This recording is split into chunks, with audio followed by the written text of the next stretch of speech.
கொக்கு குளத்தின் கரையில் சோகமாக உட்கார்ந்திருந்தது. அப்போது அதன் அருகே வந்த ஒரு நண்டு, கொக்கே, ஏன் இன்று இவ்வளவு கவலையாக இருக்கிறாய்? நான் மிகவும் துரதிர்ஷ்டசாலி.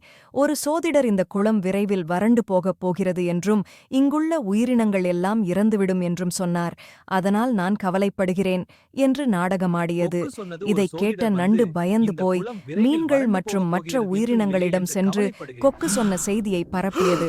இந்த சோக செய்தி கொக்கின் அருகே வந்து, கொக்கு அண்ணா, தயவு செய்து எங்களை காப்பாற்றுங்கள். குளத்தை விட்டு எங்களேறு பாண்டு செல்ல முடியுமா?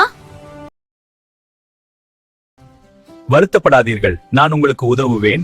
அருகிலுள்ள குளத்திற்கு உங்களை ஒவ்வொருவர கொண்டு செல்கிறேன்.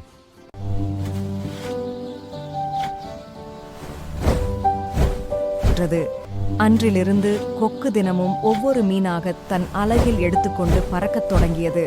ஆனால் அது அந்த குளங்களுக்கு கொண்டு செல்வதற்கு பதிலாக அருகில் இருந்த ஒரு பாறையின் மீது கொண்டு சென்று அவற்றை சாப்பிட்டுவிட்டு மீன்களின் எலும்புகளை அங்கே விட்டுவிட்டு வந்தது. ஒரு நாள் நண்டு கொக்கிடம் வந்து, புதிய குளத்துக்கு கொண்டு செல்லுங்கள், நான் மற்றவர்களுக்கு வழியை காட்டுகிறேன். நண்டையும் சாப்பிட்டு விடலாம் என்று நினைத்த கொக்கு உடனே சம்மதித்து நண்டையும் சாப்பிட அது திட்டமிட்டிருந்தது. கொக்கு நண்டை தன் அலகில் கவ்விக்கொண்டு பறந்தது. சிறிது தூரம் சென்றதும் நண்டு கீழே பார்த்தது. அங்கே ஒரு பெரிய பாறையில் ஏராளமான மீன்களின் எலும்புகள் சிதறிக் கிடப்பதைக் கண்டது. நண்டுக்கு உண்மை புரிந்தது. கொக்கு தந்திரமாக எல்லோரையும் ஏமாற்றிச் சாப்பிட்டு விட்டது. நண்டு உடனே சுதாரித்துக் கொண்டது. கொக்கிடம்,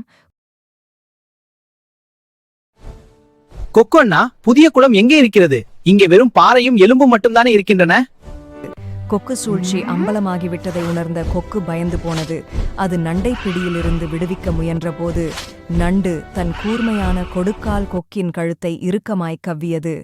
வலி தாங்காமல் கொக்கு அலறியது. ஆனால் நண்டு தன் பிடியை விடவில்லை. இறுதியாக கொக்கு அங்கேயே இறந்து விழுந்தது. புத்திசாலியான நண்டு கொக்கின் பிடியில் இருந்து விடுபட்டு மெதுவாக ஊர்ந்து சென்று மற்ற உயிரினங்களிடம் கொக்கின்